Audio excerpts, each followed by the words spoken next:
네, 안녕하세요. 김영준 감독입니다. 이번 기회를 통해서 이렇게 뵙게 되어 정말 반갑습니다. 저의 영화와 저희 이야기, 저희 생각을 소개해 드리겠습니다. 먼저 저는 콤플렉스가 되게 심한 사람이었습니다. 콤플렉스가 심해지다 보니까 그릇도 작고 능력도 좀 없는데 자꾸 억지로 하려보다 보니까 너무 저를 증오를 하게 되더라고요. 당연히 하는 일마다 잘 되지 않았고 좀 사람이 억세지더라고요. 그래도 한 가지 소망은 있었어요. 영화를 꼭 만들어 보자. 막무가내로 그 연극학과 교수님도 찾아가서 뵙기도 하고 좀 노력을 한 것 같아요. 그런데 이것 또한 당연히 잘 되지 않았어요. 그러다가 광고 영상 회사에 들어가게 되었고 퇴사 후에 좀 신락 같은 좀 기회를 잡아서 독립 영화를 찍게 되었습니다. 아는 것도 없고 어떻게 해야 될지도 모르는데 막 부딪힌 것 같아요. 퀄리티도 제가 원하는 대로 나오지도 않고 아쉬운 게 많았는데 이 기회를 토대로 계속 제작을 하게 되었어요. 먼저 소개해드릴 영화는 건강검진인데요. 제가 구급차 알바를 했을 때 겪었던 일입니다. 저는 처음에 정신병이 있으신 분들이 어떻게 정신병원으로 이송되는지 입원하는지 몰랐어요. 사설 구급차에서 일반 환자도 이송하지만 정신병 있으신 분들도 정신병원으로 이송하더라고요. 그런데 아무래도 정신병원 가자고 하면 정신이 맑지 않은 분들도 알잖아요. 정신병원, 정신병원 가면 아무래도 갇혀서 지내야 된다는 걸 알잖아요. 그래서 응급구조사 분들과 가족분들이 보통 건강검진 받으러 가자고 하고 거짓말을 해서 데리고 갑니다. 그런데 사람이라는 게 눈치가 있잖아요. 뭔가 분위기가 쎄하잖아요. 이제 도망 못 가게 계속 연기를 하는 겁니다. 정신이 이렇게 오락가락 하면 이제 응급구조사분들이 그 정신 세계에 맞춰서 상대해주고 진짜 감정 노동이더라고요. 결국 정신병원에 그분들이 입원하게 되는 거고요. 주인공이 이제 정신병원에 입원하신 분들을 좀 안타깝고 안쓰러워하는 마음을 좀 표현한 영화입니다. 막걸리 사. 응?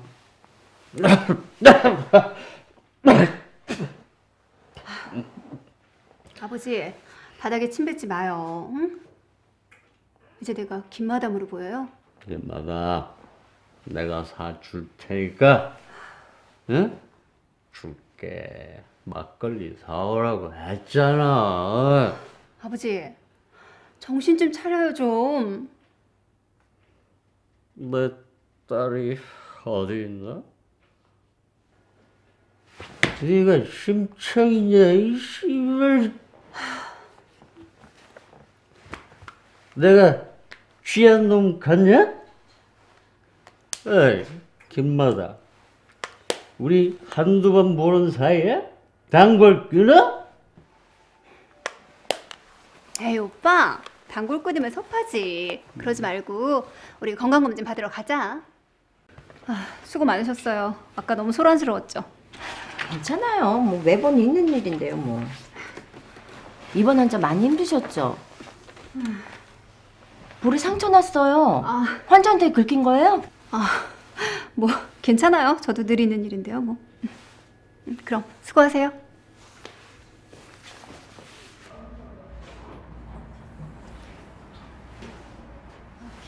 네, 여보세요? 네네. 네, 환자분 이송했고요. 접수했고 입원시켰습니다. 네, 알겠습니다. 네, 담배 한 대 피고 출발할게요. 네.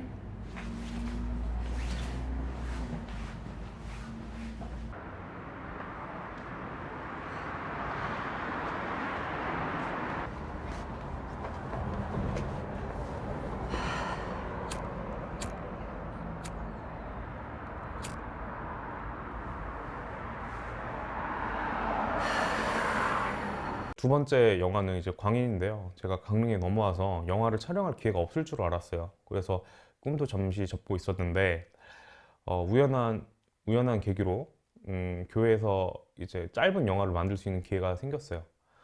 광인이라는 영화고요.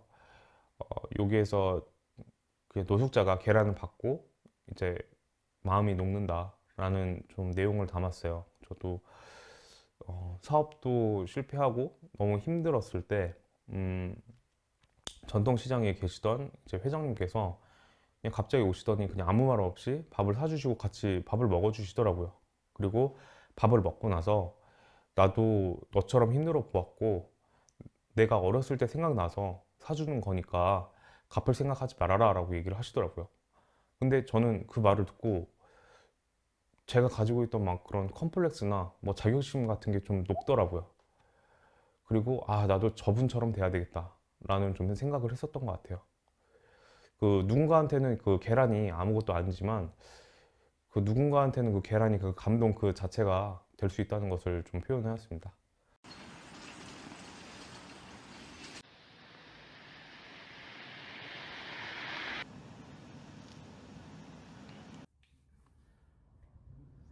세상에 신이 어딨어? 택시시 없어? 야, 하지 참 더럽게 없나 보다.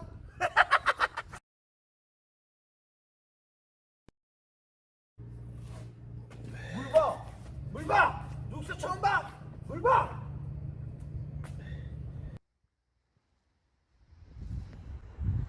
주님, 우리는 부활의 의미를 잘 모릅니다. 매년 부활절을 지켜왔지만 그 부활의 기쁨이 우리 가슴속 깊은 곳까지 미치지 못했음을 주님 앞에 고백합니다.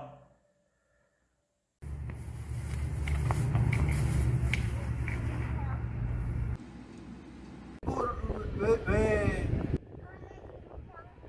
집에서 먹으면 돼요. 이거 주세요.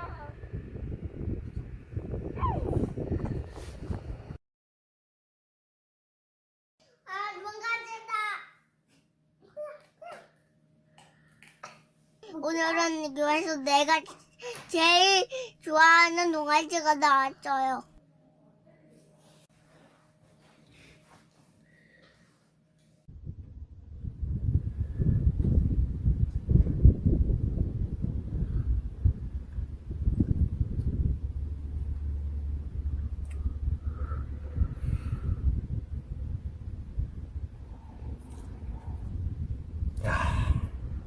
아직 살만 나네. 자, 세 번째 영화는 포마드 컷입니다. 저는 이제 본업이랑 같이 겸해서 영화를 제작하고 있는데 같이 일하는 이제 직장에 장애인 형이 있어요. 근데 하루는 좀 하소연을 하더라고요. 장애인 주차구역 근처에 차를 바짝 대면 주차하기가 되게 힘들대요. 근데 저도 아차 싶더라고요. 저도 몰랐거든요. 같이 영화를 제작해 보고 싶었지만 여건이 안 돼서 서울로 가서 찍을 수밖에 없었어요.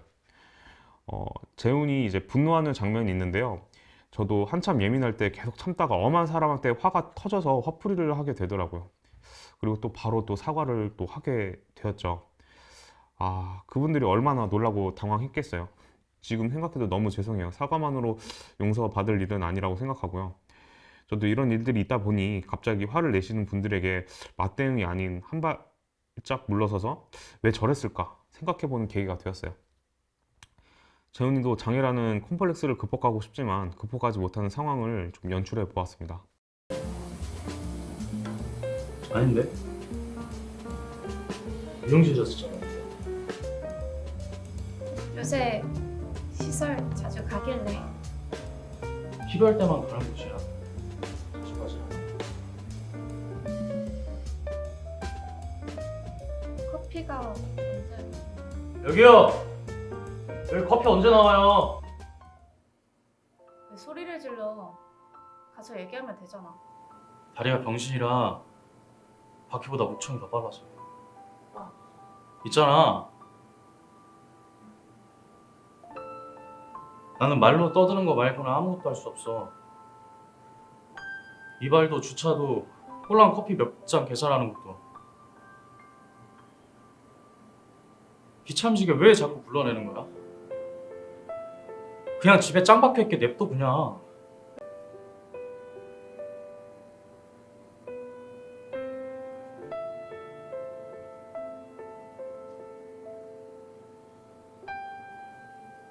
미안해. 유학 잘 다녀와. 유학 가는 전날인데 이렇게 화를 내야 돼? 내가 유학 안 간다고 했잖아! 죄송합니다. 커피 나왔습니다. 저기 또 소리 질러서 죄송합니다. 아, 네.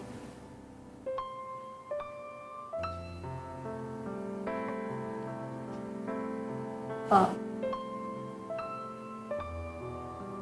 내가 옆에 있는다고 했잖아. 잘 다녀오라고 하는 게 힘든 게 아니잖아. 분위기 망쳐서 미안. 먼저 갈게.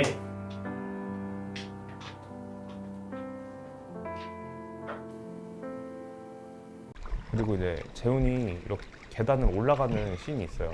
근데 그냥 올라가는 게 아니라 이렇게 기어서 올라가요. 근데 장애인분들도 좀 쉽게 올라가는 방법이 있거든요. 근데 재훈이 좀 오기로 이렇게 앞으로 이렇게 기어서 올라가요.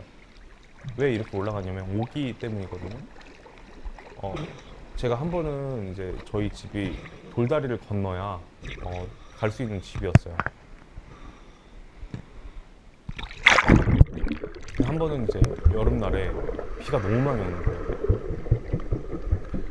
그리고 유속도 세지고 돌다리가 다 물에 잠겼어요. 건너야지 이제 집을 갈 수 있는데 왠지 거기 들어가면은 쓸려서 죽을 것 같은 거예요. 1시간 동안 고민을 했어요. 우리 집이 조금 더 좋은 환경이었으면 내가 조금 더 나은 환경이 있었다면 내 인생이 왜 이럴까 이런 생각이 들었어요. 그래서 그냥 오기를 가지고 제 신발을 벗고 그냥 들어갔어요. 그래서 어떻게든 건넜어요. 진짜 죽을 뻔했거든요. 근데 건너고 나니까 그런 생각이 들더라고요. 이렇게 하면 되는구나. 그래, 인생을 받아들이는 방법도 있고 인생과 맞서 싸우는 방법도 있는데 맞서 싸우자, 이렇게 하면 된다 라는 생각이 들더라고요.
그리고 네 번째 영화는 버섯이 자라는 환경인데요. 요번에 최근에 찍은 영화입니다.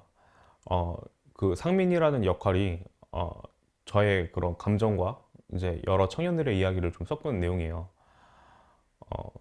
저는 이제 어릴 때부터 이제 저도 어릴 때부터 고시원에서도 생활을 했었고 하숙집에서도 생활을 했는데 좀 싼 데를 찾다 보니까 온 청지가 곰팡이인 거예요. 예. 그리고 정수기가 없으니까 페트병을 가지고 학교나 이제 복지관 같은 데서 이제 떠먹었는데, 근데 이제 페트병이 이제 재활용을 하면 안에서 곰팡이 같은 게 좀 피는지 냄새가 많이 나거든요. 그리고 실제로 곰팡이도 펴요. 그러다 보니까 한 번은 생각이 들었던 게, 이 곰팡이 같은 페트병으로 이제 물을 마셨는데 내 몸 안에서도 곰팡이가 피는 건 아닐까라는 생각이 들었어요. 그래서 이런 표현을 가지고 이제 이번 영화에 좀 녹여 보았고요. 그리고 이제 수능 공부도 잘 안 돼서 당연히 망쳤고, 그리고 20살 때도 당연히 뭔가 하지를 않으니까 뭔가 잘 되지 않더라고요. 그래서 눈 내리는 날 이제 일식집에서 일을 하다가 일식집 옥상에서 되게 펑펑 울었던 기억이 나요. 그때 되게 많이 힘들었거든요. 그래서 지금 생각해보면 조현병이었던 것 같은데, 뭐 환청, 환각 뭐 이런 것도 막 보이고 막 이러더라고요. 한 번은 이제 잠을 자고 뭔가 딱 일어나는데 파란 불빛이 둥둥 떠다니는 거예요. 그래서 막 저를 졸라요. 그런 경우도 있었고, 그리고 또렷또렷하게 이렇게 누군가 욕을 해요. 남성분들이. 눈을 떠도 계속 들리고, 근데 막 논리적이거나 그러지도 않더라고요. 계속 그런 게 자꾸 들려요. 그리고 심지어 그런 것 때문에 무당집도 가봤는데 무당집에서도 이상이 없대요. 뭐 지금은 뭐 그러진 않지만 그때 당시에는 계속 그랬었어요. 그래서 왜 그랬을까 생각했을 때 좀 스트레스가 좀 과중되다 보니까 그런 증상이 일어난 게 아닐까라고 생각을 들었고, 상민이도 그런 이제 증상이 좀 일어났었던 건 아닐까 해서 이렇게 연출을 해보았고요.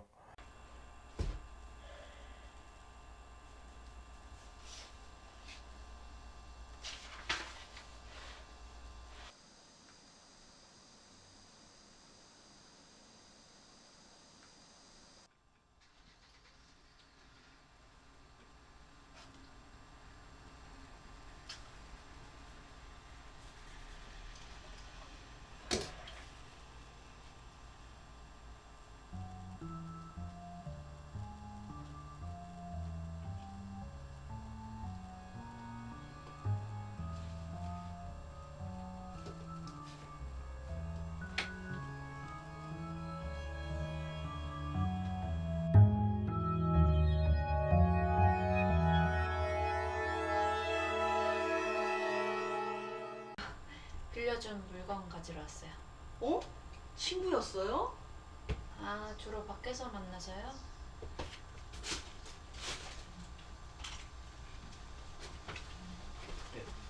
안녕하세요. 삼촌님.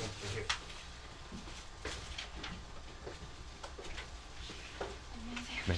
그리고 마지막에 이제 상민이 이렇게 죽고 나서 이제 사람들이 와서 이제 물건들을 다 가져가더라고요. 다들 알고 오셨을까? 그 청년들이 고독사를 하고 저기 있는데, 컵 남겨둬요. 나도 좀 쓰게. 청년들이 죽으면 장례도 못 치르고 일반 쓰레기로 이렇게 버려진다는 거예요. 근데 그 쓰레기를 치우시는 분들에게 저기 제일 아저씨. 짜증나고 열받는 순간이 언제냐라고 물어봤을 때 별로 친하지도 않고 모르는 사람들이 뭐 친구예요, 사촌이에요 하면서 물건을 가져간다는 거예요. 그거 함부로 가져가면 안 되거든요. 막 가져가는 거예요. 그게 제일 화난다고 하더라고요. 그래서 청년들의 고독사를 꼭 표현해보고 싶었습니다. 마지막으로 저는 창대한 미래를 바라지는 않고요. 그저 상식적이고 사람들이 덜 아픈 세상이 왔으면 좋겠어요. 정신병 자체가 생길 수 없는 환경, 너무 괴롭지 않은 환경이요. 이런 걸 바란다면 정말 무릉도원 같은 꿈 같은 얘기겠지만 적어도 저는 그런 미래를 위해 저희 능력 범위 내에서 실행해 보려고 합니다. 그리고 저와 같이 많이 정신적으로 힘들고 어떻게 해야 될지 모르는 분들에게 저라는 예시가 되어 용기를 드리고 싶어요. 그저 컴플렉스 덩어리인 저도 이렇게 한다고 당신도 할 수 있다고요.